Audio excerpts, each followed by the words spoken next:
Hey, scrappy people, it's Traci Reed here today, coming at you with a quick process video using my School Daze collection, and this is going to be a layout in my Life Crafted album. I will do a layout about the first day of school in the family album, but this layout specifically is about my feelings about my youngest being in his last year of elementary school. So you could see that I had my silhouette sheet out because what I did was I pre-designed this layout in Photoshop and then used my print and cut function from Silhouette to send it to my silhouette and print it and cut it. So this is a really fun layout. It came out really dynamic, which happens a lot more often for me when I start in Photoshop. Obviously, I work on the computer designing and drawing all day, every day. So it's where I'm most comfortable and where I get more creative.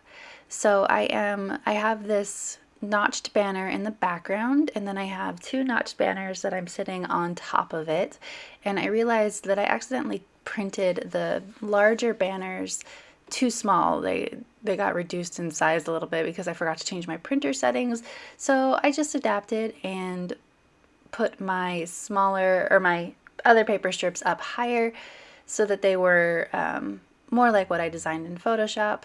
The only person that would ever notice that is me. So what I'm doing here is I'm actually creating mirror images. So the other side of the layout is going to have the exact same orientation but with a journal card instead of a photo. But you can see that the large banner is that apple paper. Then the small banners are going to be the light teal paper.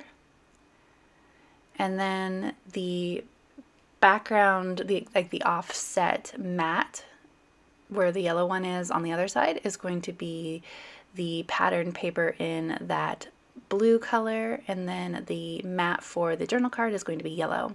So it's the exact same thing, but different, right? And I tried to rearrange that and it didn't work out so well. So I'm actually just going to trim it so that it looks less crooked.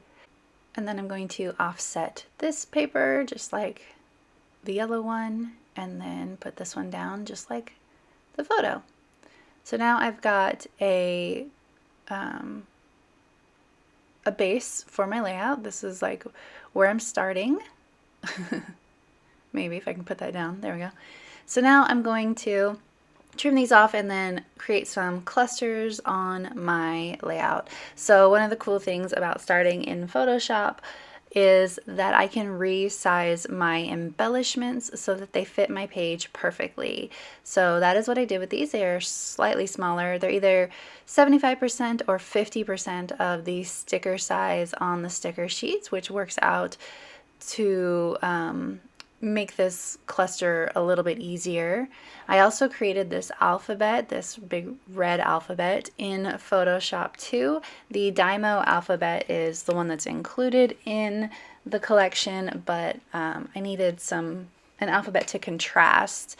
So I'm using the Dymo alphabet for the smaller words, and then I created last and elementary just by using a font and clipping my red solid paper to the font and then adding a little stroke and printing it all together. So the title is going to be the last first day of elementary school, and then I have all of my journaling already pre-printed on that card about all of my thoughts and feelings about the first day of elementary school.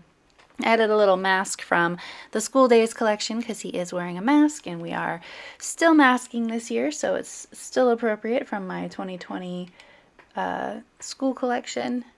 Now that I've got everything all clustered and ready to go, I'm just going to go through and glue it down. Super simple, especially since I already had the plan in place before I went into the paper portion of this scrapbooking. Just want to make sure that I get everything down the way that I had it, starting in the bottom cluster for some reason. I don't know why.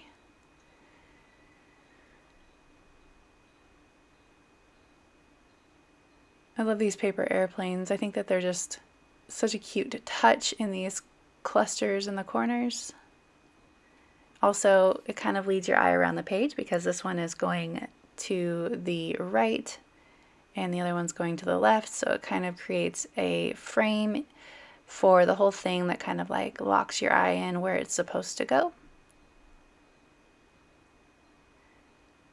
Had to give him the cool sneakers too.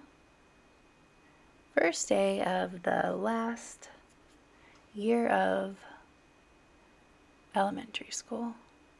That side's done. Now to work on the other side. You can see it's super easy when you go in with a plan in place. No moving things around, no trying to see where things go. Of course, I did all of that in Photoshop before I got to this point, but I would say that my time in Photoshop was probably less than half an hour.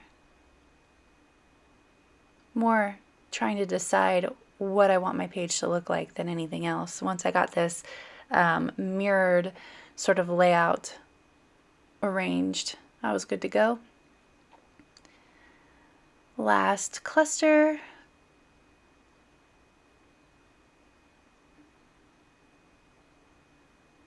Reading, writing, and arithmetic books, of course. I got to look at one of his assignments that came home the other day, and he's doing real schoolwork. They're learning about the Civil War already. It is crazy. So grown up. All right. That is it, I believe, for this page. I don't think I'm going to add anything else. Oh, yes, that's it. I'm just going to add in some staples for effect around the page. I've been doing that a lot lately. It works out pretty well. But if you enjoyed this video, I'd love it if you give it a thumbs up. If you're new here, go ahead and subscribe. I would love to have you. If you don't already, you can follow me over on Instagram. I'm at Traci M. Reed. I'd love to see you over there as well. I have a link to the School Daze collection in the description box below where you can pick it up, and I will see you next time. All right, thank you.